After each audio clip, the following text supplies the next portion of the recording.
gather round, we've got a story to share. Richie and John, they always care. Championing voices fierce and strong. Tune in, turn up, you can't go wrong. Life and love, they're here to fight. It's Newsday Tuesday, let's take a stand. With Richie and John, let's shake the land. Voices of truth in every sound. In this podcast world, our hope is found. The Mutual Broadcasting System presents Richie and John, the podcast that connects you with the people, events, headlines, and lifestyle interests of the global LGBTQ+ community. Here's Richie Roy and John McMullen. Hello, and welcome to another episode of Richie and John. It is Newsday Tuesday, of course. This is when we do a wrap-up of some of the more important LGBTQ+ news stories of the week. And it is cold here in the Hudson Valley. It is bitterly cold, and so that is why I'm wearing a sweater, even though I'm in the house, because it's freezing in here. And I'm joined by my co-host, John McMullen. I think it's a little bit warmer there. Am I right? A little bit. Yeah, we are actually recording this last night, so on Monday evening, and it is just after 5 o'clock Pacific Standard Time, and it's 70 degrees outside. I don't even want to hear it. Would it make you feel better if I went and got my Christmas sweater and put it on? Maybe, just in solidarity, yeah. Okay. Well, how is your week getting off to a start? Well, it's actually, it started off pretty busy. People are finally back at work, and after that first kind of half week because of the new year and everything, but everyone's back at work, everyone's busy. So, we're getting into the swing of things. I can't believe that, we're recording this on January 6th, that we are already that far into the month. And obviously a day that a lot of us were, thinking about seeing how it would go, but we're past that and we're moving on. Lo and behold, the Democrats actually know how to, no matter how much it stings, abide by the law. Yeah, imagine that. Yeah. It's a bit of a different beast. I did see, speaking of that today Kamala Harris went to shake the hand of an incoming, I believe, Republican senator, and her husband refused to shake her hand and just literally shook his head and looked away because, God forbid, he shake the hand of a Democrat. Or the sitting president or vice president of the United States of America. Yeah, or that. Exactly. So that was a very classy moment to see. More notably, a black woman. Exactly. So it was a very distasteful moment, and I saw that, and I was like, well, some things never change. Yeah. This is what I think we are in for the next 4 years, and we're just going to have to move through it. Yeah. And speaking of which, we've got a bunch of stories for you, starting with the House. And turns out that, not like there's important stuff to do, with the economy or inflation or whatever, all the things that they say are important. Of course, one of the first priorities that they have to throw in there is anti-transgender legislation. Oh, why not? I mean, earlier this past week, the House Republicans unveiled a new rules package that was aimed at advancing anti-transgender legislation. And by allowing those bills to be fast-tracked without amendments, the House is setting a swift pace for debates. At the forefront is a bill that amends the 1972 Education Amendments, stipulating that compliance with Title IX in athletics shall only recognize sex based on reproductive biology at birth. The legislation does not define biological sex or address intersex individuals, leaving gaps in understanding its implications beyond athletics. The agenda follows recent legislative actions, including a National Defense Authorization Act provision banning gender-affirming care for minors. And despite Democratic pushback, it was signed by President Biden, marking a shift in federal LGBTQ+ policy. Among the sponsors, Representative Nancy Mace. She, kind of defining one of the running themes through our show tonight, which is cunts, Representative Nancy Mace pushed for additional restrictions on transgender facility use within the Capitol. However, such measures were not included. Democratic leaders have voiced strong opposition, vowing to safeguard health care freedom and protect transgender rights from further legislative erosion. it just makes my stomach turn. Yeah, and it's just kind of the opening salvo, I think, of what we're going to see. So for this, where it starts is, with the Title IX and basically kind of this biological sex at birth situation. But it leaves open a lot of questions about things like bathrooms, in education settings and all kinds of other things that, when they're going to definitely find a way to get around to that too. So what we've seen, in the past is at the state level, a lot of encroaching upon not only public education institutions, but even private education institutions, trying to make it so that they don't have facilities that are representative of people's gender identity. Right. And so this bathroom bill stuff is not over. And, this is going to have huge implications, assuming that it passes, for transgender students in higher education and beyond. So again, it's just dispiriting, but not surprising that they're going to right out of the gate throw some red meat to their hate-filled supporters and constituents and, start things off on such a sour note. Yeah. Well, I am neither surprised nor amazed. And this is, like I said, going to be just the beginning of what's going to be a very tumultuous 4 years. If they can make it that far. I think that they will, because there's no mechanism in place for us to put them all where they belong, which is in a federal penitentiary. Yeah. Yeah. As obstructionists and insurrectionists and traitors, because that's what they are to the United States.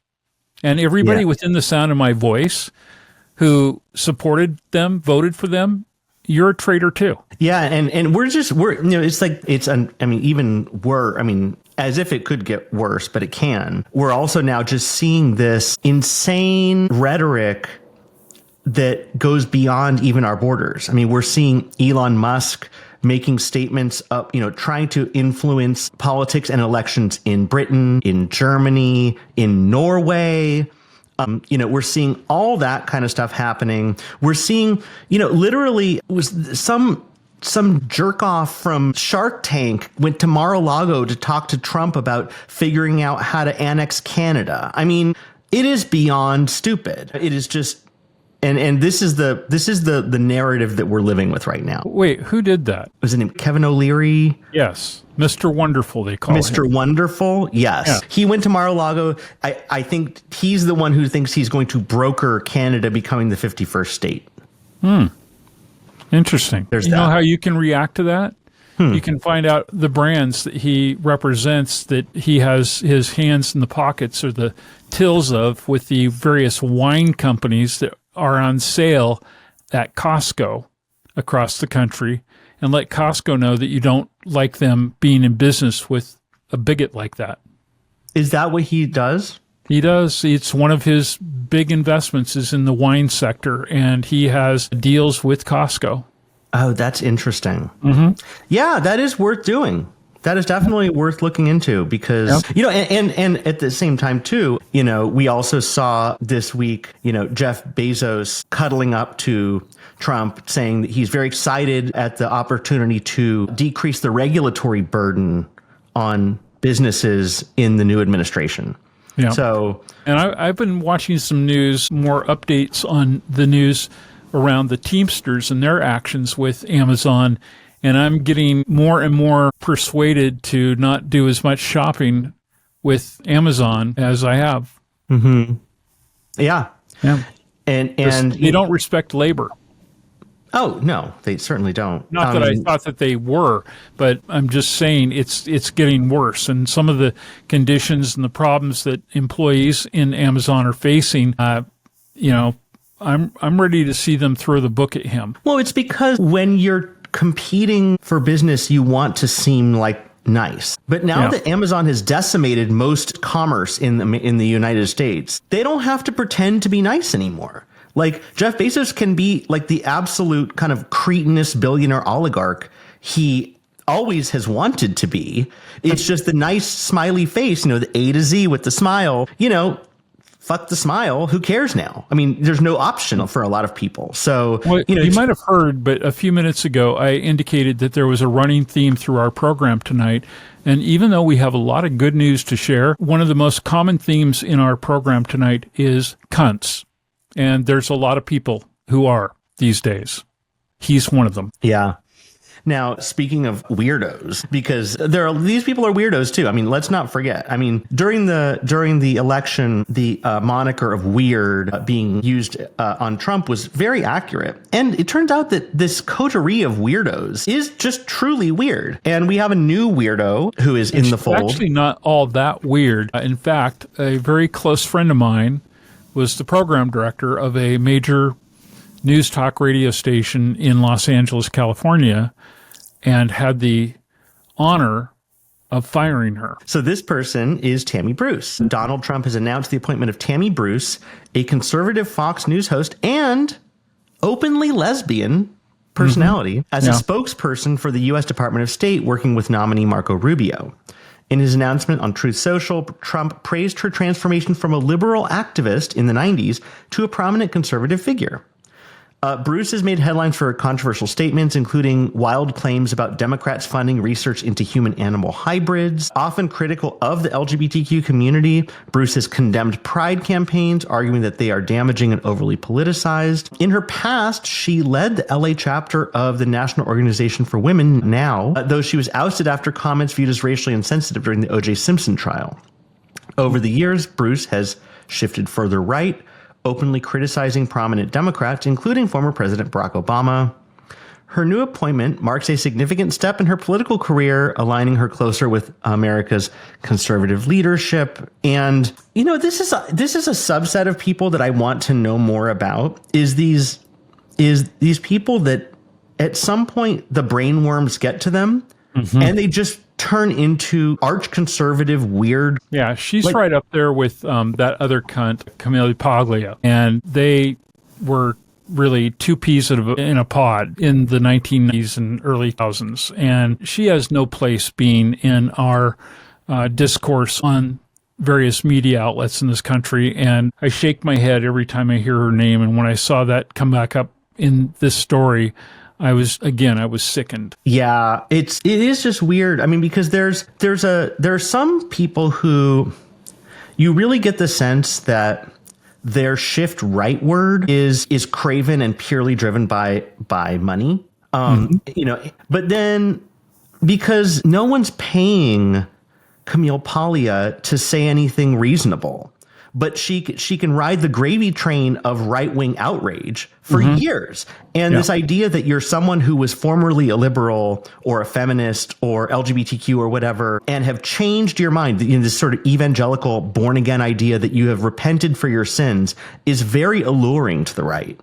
You know, I was just thinking about her the other day because she belongs in that kind of exclusive club with another fella that we know, Andrew Sullivan. Yeah. And I came across, I was on one of the social media apps the other day. I think it might have been Instagram, and there was a reel, and it was an interview that Anderson Cooper was doing with Andrew Sullivan. And I want to find that because it was just a little clip of it, but I think it was relatively recent because it looked like they were producing a podcast, you know, and he's talking about HIV and stuff like that. And I remember Michelangelo Signorelli and I outed him when we caught him telling people to not behave badly and to have protected sex when he himself was turning around and marketing himself under the AOL screen name of Raw Muscle Glutes and asking people to load him up. Yeah, and Sullivan, I mean, to be clear, I think he has always been like sort of a menace because he's one of these Brits that comes to America and is these neocons that sort of like these like Thatcherite neocons that come in and think that they know anything about anything. I mean, he thinks he knows everything about everything, but he had this brief moment where I think he was literally just enamored. I think he just wanted to have sex with Barack Obama because he was like, he was a moderate for 4 years or for 8 years. You know, he was kind of into Obama, but as soon as Obama was gone, he went right back to, you know, to form and being transphobic and being really kind of like conservative and sort of really anti-queer is what he is. I mean, about the only good thing to say about him is that, you know, he seems like he's a good dog dad. But other than that, I might be more mad at Bill Maher than anybody, because Yeah. Bill Maher is responsible for really giving him his biggest platform to make a name for himself on this side of the Atlantic, when he would put him on television all the time on Politically Incorrect when that was on ABC at night years ago. And he really established himself then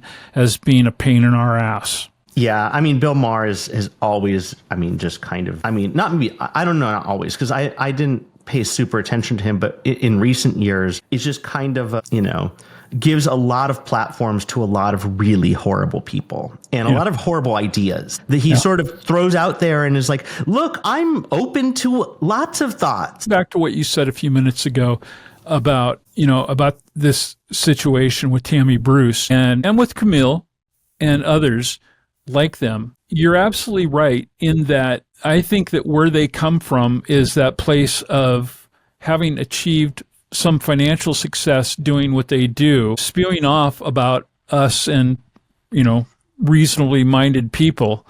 And they manage to get some good dinero out of that. And so they can be part of that club that's the, I got mine, fuck y'all, fuck the rest of you. And it's a tried and true story. I mean, do you remember Milo Yiannopoulos? Oh my God. I had to meet and deal with him and actually sit through an interview with him in 2016 at the Republican National Convention when Trump had his original debutante ball, because he was there and he came on this show that I was involved with producing, and it just made me want to gag. I mean, he was very nice to me, but I basically told him after we got done with the thing, you're despicable. Everything you stand for is bullshit. Yeah, it's this charlatan gravy train. And I mean, for him, it dried up because he at some point became so objectionable that no one even cared about him. But the fact that he had an underage involvement didn't help. Well, I mean, that Matt Gaetz, I mean, I don't know. Right. That doesn't seem like it stops people now. We had not evolved to this point yet. And maybe that's why he was there, because he knew that this is what was coming and he might have future acceptance of his despicable lifestyle. Yeah. So for those of you listening to the podcast, if you listen carefully, you might be able to hear in the background a very angry cat, because I have the door to my office closed and he is none too pleased about that. But in better and good news, actually, not here on U.S. soil, but abroad, Liechtenstein has kicked off the new year with a historic change. Same-sex marriage is now legal in that tiny, beautiful European nation. The law went into effect January 1st, marking a significant step toward equality there. The U.S. Embassy in Bern, Switzerland celebrated the news, praising the dedication of advocates who pushed for the change. Liechtenstein's parliament passed the law last May with an overwhelming 24-1 vote. Until now, the country, with a population of just under 40,000, offered registered partnerships for same-sex couples since 2011. The new law allows seamless conversion of those partnerships into marriage. Liechtenstein joins 21 other European nations in legalizing same-sex marriage. The move follows progressive changes over recent years, including the right for same-sex couples to adopt stepchildren and to share family names. So it's good news. Liechtenstein is committed to equality, and we celebrate any time we have a win wherever we can find one these days. And this week it is in Liechtenstein. That's great. Happy for those people. But I am curious, how you guys living in New York are like New Yorkers, and here in California, we're Californians. I'm wondering if in Liechtenstein, they're liquors. Liquors, yeah. If so, I might want to move there. Yeah, maybe we should fixation, take a trip or something. Yeah, but it's good news.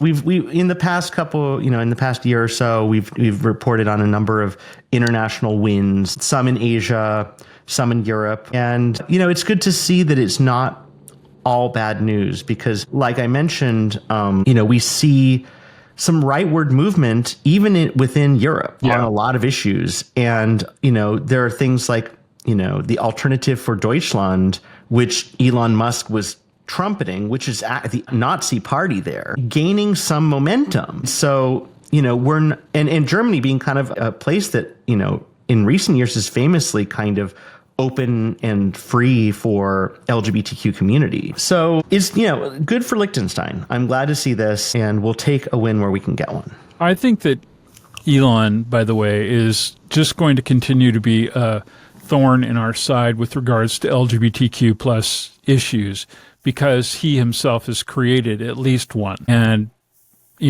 that has been a very heralded issue and situation because of the way that he has cut off that child and will no longer acknowledge their presence and says that they're dead to him and so on and so forth. And that makes me so sick to my stomach, but it also makes me so glad, because there was a period a few years ago where I was going to buy one of those cars. Mm-hmm. And I would have freaking wrecked it by now. On purpose. Purpose. Well, listen, here in California, there is also a noteworthy piece of news this week where Out Representative Mark Takano from California has taken on the role of chairing the Congressional Equality Caucus, and he succeeds fellow Out Representative Mark Pocan from Wisconsin. Takano aims to steer the caucus amid ongoing legislative challenges to LGBTQ plus rights, a situation exacerbated by opposition from the Trump administration and Republican-dominated Congress. In his statement, Takano emphasized the urgent need to defend LGBTQ plus community, particularly transgender individuals, and vowed to reintroduce the Equality Act. The vital piece of legislation seeks to prohibit discrimination based on sexual orientation and gender identity on a federal level. Takano, who broke barriers in 2012 as Congress's first out Asian American and person of color, has a rich background as a high school English teacher and serves in key congressional roles. He envisions strong contributions from new representatives such as Sarah McBride in progressing LGBTQ plus legislation. Established in 2008, the Congressional Equality Caucus prioritizes bipartisan support for equal rights, though it's predominantly comprised of Democrats. As far as I know, I think it might be all Democrats, actually. I'm sure. Be sure there might have been a time in the 1990s, early 2000s, when there might have been one or two members of the Republican Party that I could have seen joining hands and being a part of that. Not today's breed of Republicans, though. Yeah, no. And, I imagine, for instance, like George Santos, when he was in Congress, I imagine he wasn't a member, even though he is unfortunately gay. But yeah, I don't think there are any Republicans in the Congressional Equality Caucus. And if they were there, they probably would just try to screw things up. So, no doubt. But yeah, it's all. I mean, Mark Takano, doing important work during a difficult time. Keeping visibility on the LGBTQ plus community, and giving voice to our folks in a time where there are a lot of loud voices against us. Hey, this just popped into my mind. I hadn't really thought much about this, but considering everything else that's going on right now and everything I've been reading, you want to take and place bets on how long it takes for Donald Trump to give George Santos a pardon? That's interesting. Because he was supportive of him. I don't know. It's a good question. He might. But George Santos is also so small potatoes. I don't know. He might. What, honey? What did you say? I can edit this. Okay. Yeah. So, in terms of placing bets on George Santos, I don't know. I'm not a betting man, but it wouldn't be out of the realm of possibility I feel like at some point Donald Trump is just going to push the envelope in terms of pardons and just start pardoning swaths of people for all, just pardon anyone who kills an immigrant, just preemptively, we'll see what he tries to do with that. I'll tell you, if he does do that, something's got to be done. Because, I think you're absolutely right. I think that that's plausible. And if that, in fact, happens, he's putting a target on every American's head in other countries. Mm-hmm. Yeah. So, we'll have to keep an eye on that, on the pardons. That's a great point, John, is that, because those do happen. And you'll see news stories or social media blips about some people that Trump pardoned the first time around that it didn't rise to the level of national news, but are actually really important because they're really bad, horrible people. Usually people who are kind of like grifters, fraudsters, conniving bad people. Oh, you mean like Jared's father? Yeah, exactly. And so, yeah, it is important to pay attention. Our new ambassador to, where is it, Liechtenstein? Yeah, I forget what Luxembourg or somewhere. Plum appointment he got, but yeah, exactly. But coming back stateside, this is a story that I'm interested to talk about with you, John, because I'm of two minds about this story, and I'm interested to get your take on it. So, before you start into it, I was not aware of it until you sent it to me. But then after reading the original story you sent to me, I also went and read some other sources, including Stars and Stripes, and they're reporting on this matter. And I'll tell you, it seems to me, because the military justice system does not necessarily have to run by the same rules. If the things that the Army said about these two yahoos we're going to talk about were true in terms of how they don't tolerate and put up with this kind of stuff, I don't understand why there was not additional punitive action taken in that event, which could have been administratively. Yeah. So to give you guys sort of the story here, charges have been dropped against two soldiers, Matthew Henshaw and Joseph DiGregorio, for stealing pride flags from outside a lesbian couple's home in Arlington, Virginia. The two, who were in the Army's 3rd U.S. Infantry Regiment, were charged with unlawful entry and petit larceny following incidents recorded on the lesbian couple's Ring camera last year. Instead of incarceration, Arlington Commonwealth's attorney, Parisa Degni Tofty, introduced the Heart of Safety Restorative Justice program, which both Henshaw and DiGregorio completed. The program requires offenders to undergo some education and to be confronted by their victims about the impact of their actions. And they completed the program, which led to the dismissal of the larceny charges. Michelle Logan and Jenna Burnett, the affected homeowners, agreed to the program, hoping for genuine change rather than hurting the soldiers' careers with charges. Logan and Burnett met with the soldiers and assigned them educational tasks to learn about the LGBTQ plus community. Meanwhile, the couple donated to LGBTQ causes whenever their flags were stolen, fostering community awareness and support. I believe they said that they would give $100 every time their flag was stolen. And I think that the reporting I saw is that they've given $1,000 to the Trevor Project, which suggests that their flags have been stolen like 10 times. So that's wild to me. But to go back to the story, I am very much in favor of not incarcerating people. The criminal justice system is cruel. It can ruin lives. It's not a fair system. Restorative justice has a lot of potential. At the same time, I kind of want to throw the book at these guys because, this is once, shame on you. Fool me twice, shame on me.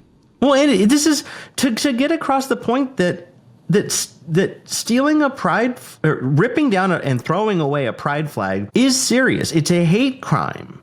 It's not stealing someone's, poinsettia from their porch and throwing it down.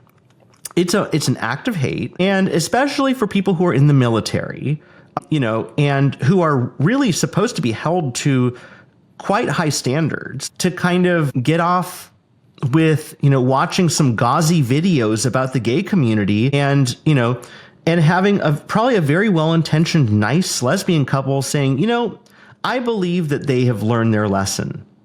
I don't know. I'm torn because I both like restorative justice as an idea, and I just don't know if this sends the right message. But I do too. But having looked at these two clowns and having kind of read more about what they did and where they come from, they are part, just so everybody knows, we shouldn't just leave this to saying that they are part of the Army's 3rd U.S. Infantry Regiment. They are part of what they call the Old Guard. and their primary assignment is dealing with the ceremonial tasks at Arlington National Cemetery when a soldier's life is lost. And they especially have very strict discipline and high standards for these members of our military who do this. And they should ultimately have even more respect for humankind. And that's why I was really irritated by this. They weren't just, some soldiers who are, bullet stoppers out in the field. They are in a branch in a regiment that their responsibility is to deal with some of the most sacred sacrifice made by American citizens. And I think that restorative justice is fine. I too would prefer to see somebody not be incarcerated if there's a way to help them, learn from their mistake and to move on with their life in a positive form. But when you've done this repeatedly, it doesn't indicate to me that they should have been worthy of this alternative to incarceration. I could have seen that the first time, and if they learned their lesson, great. But the fact that they have committed these offenses on multiple occasions, no. And I believe that the kind of restorative justice that they need is good over the knee with a belt. Leather belt with holes in it. I mean, the thing is that I didn't know that aspect about this third regiment. Mm-hmm. And I think that actually is also very salient, because if you think about Arlington and you think about the duties entailed, a huge important part of the funeral ceremonies for fallen soldiers is the flag itself. It's the American flag. And the meaning of the flag is important. The meaning of the flag is very sacred to people in those situations. They give the family, of a fallen soldier the flag, and that folded flag becomes a very important thing to that family. So people who are in that regiment, more than anyone, actually should probably understand the meaning of a flag. And so that means if they're tearing down a pride flag, they know exactly what that means. That is meaningful, and that is hurtful, and that is something that you are doing to cause emotional damage to someone, because a flag means something. So given that's a big strike against the idea that restorative justice is going to make sense to these people, because they should know better. They should know that flags mean something to people. So that's a big deal. And I didn't see that in the reporting that I looked at, but I think that's a huge... That was in the story that was in Stars and Stripes, and that's why I say it was after reading that I really had an even better idea. And I'm disappointed that the reporting that we read did not include that information, because I think that is a very salient point to having this consideration or this conversation. Absolutely. So that story, kind of brings up, bigger issues, obviously restorative justice and the military. But, I think that on balance, it makes me think actually even more than the average person, that these people in particular meant damage by doing that. They weren't just lightly tearing down a pride flag, because these are people that know that flags mean something. And so they tore it down to say, I want you to feel less. I don't think that this flag deserves to be flying, and whoever is flying it, I want them to feel uncomfortable and feel unsafe.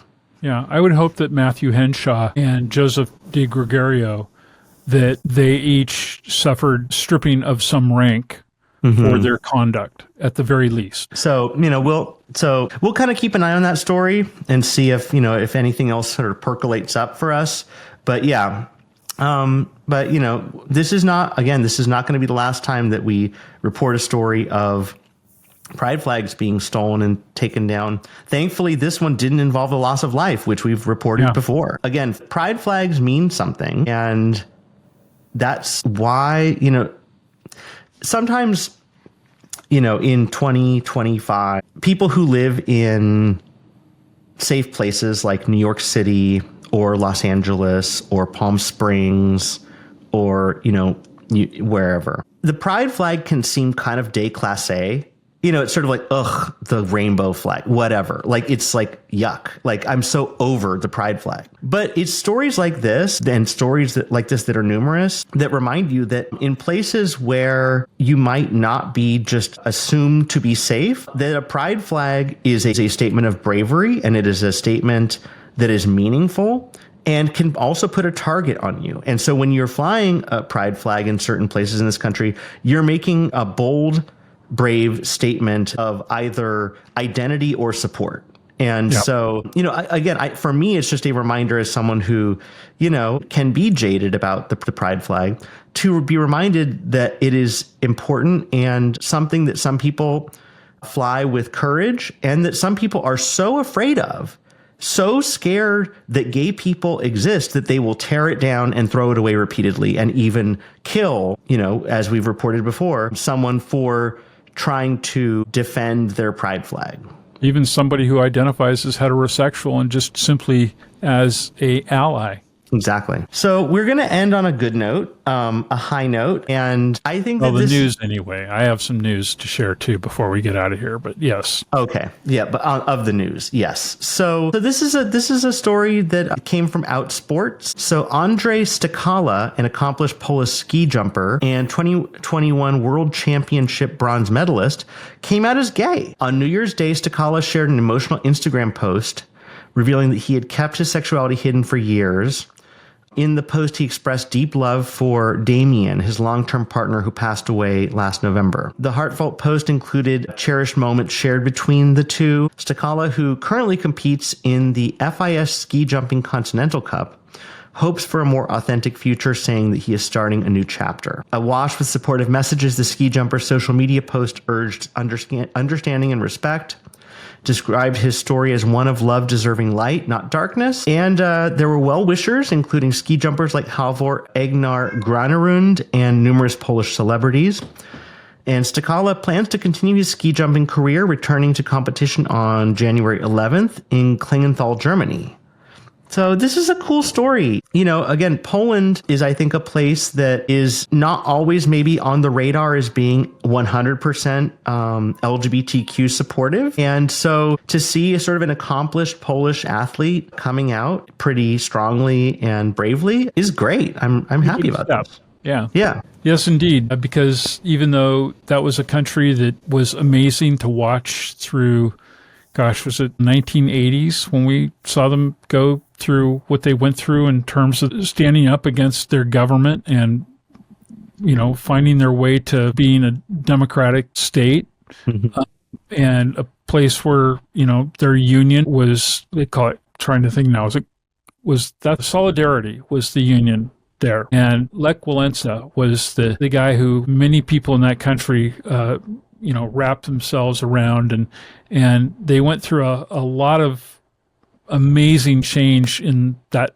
late Soviet era. And it was really something else to see, what they did, but that didn't change the fact that they are a very devout Catholic nation. And that kind of runs at significant odds with somebody coming out of the closet and professing that they're homosexual. So, I can understand how that would still today be a very difficult issue. Yeah. So very, very happy that Andrzej is out and proud and competing, competing at the highest levels of his sport. So congrats. Yes, indeed. And I have to tell you that today, and it was not the first time, not even the second time, it was the third time that I was faced with being blackmailed. And it was almost humorous today. The first time this happened was, it's been probably 6.5, 7 years ago,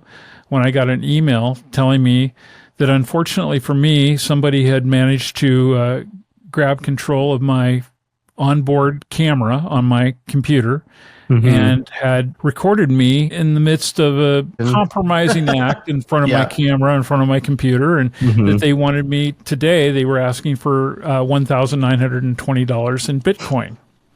I remember the first time that this happened, and I wanted to share the story only because I think it's important for other people to know, because some people might get this and might actually be really, truly grief-stricken might even have a heart palpitation or two.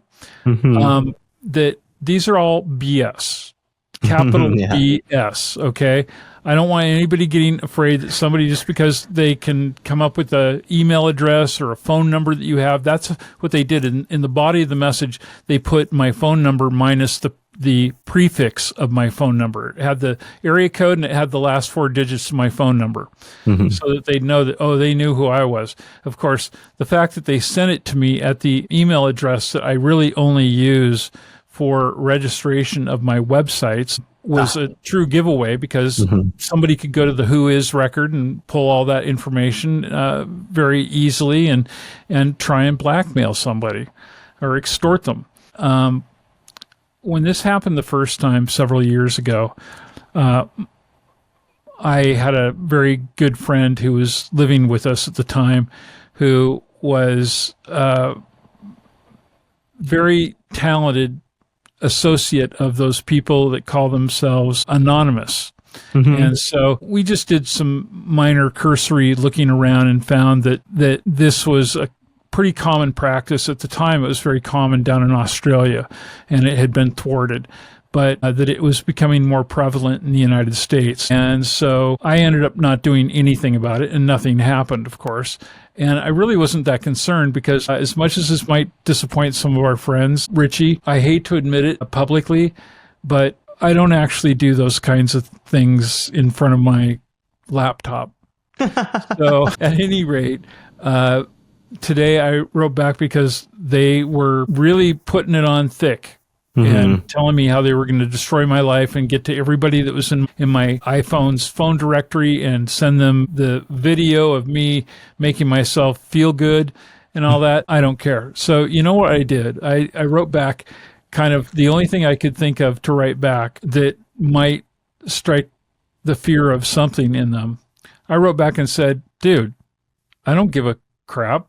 I'm a porn star. My mom and dad know. Did they get back to you? No. That's funny. But please, if you get one of these attempts from somebody to try and heist your worth, don't give into it. Just understand that it's a bunch of BS, and that they're shaking as many limbs as they can, trying to see how many people that they can fool into thinking, oh my God, somebody has caught me doing something I shouldn't necessarily have been doing, at least that I don't want other people to know about online, and it's all a fraud. So that's my consumer tip of the day for all of our viewers and listeners.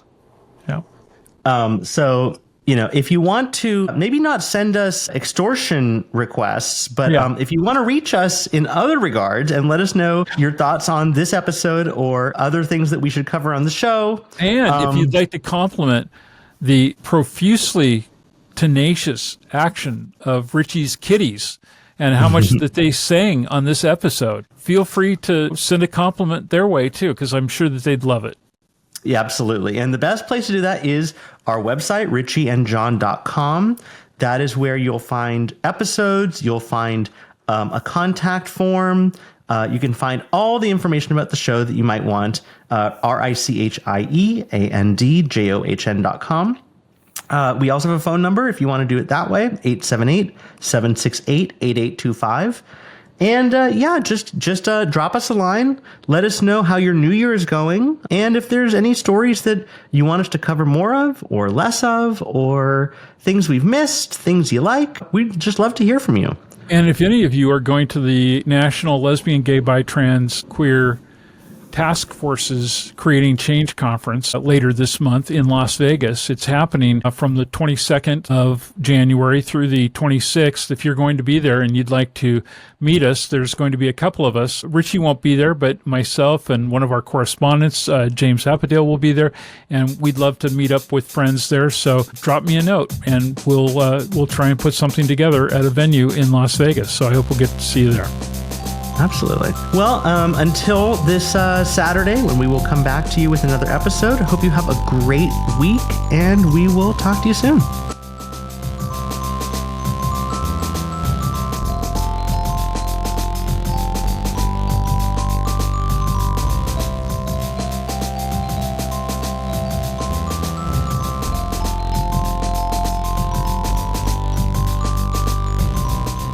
Thank you for joining us on Richie and John. This podcast is a production of the Mutual Broadcasting System and is available at richieandjohn.com, as well as most major podcast portals, including Apple Podcasts, Amazon Music, and Spotify.